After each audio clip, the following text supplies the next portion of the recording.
ஒரு அழகான பூவில் தேன் தேடி வந்த ஒரு தேனீ இருந்தது.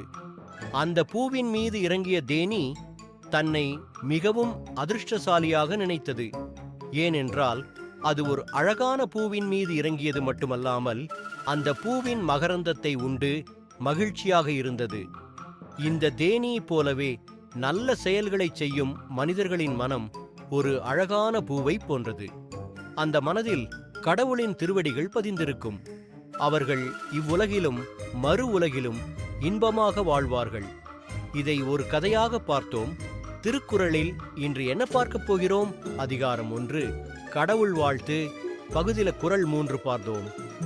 மலர்மிசை ஏகனான் மானடி சேர்ந்தார் நிலமிசை நீடு வாழ்வார். முழு விளக்கம் அன்பரின் அகமாகிய மலரில் வீற்றிருக்கும் கடவுளின் சிறந்த திருவடிகளை பேருந்தி நினைக்கின்றவர் இன்ப உலகில் நிலைத்து வாழ்வார். நன்றி.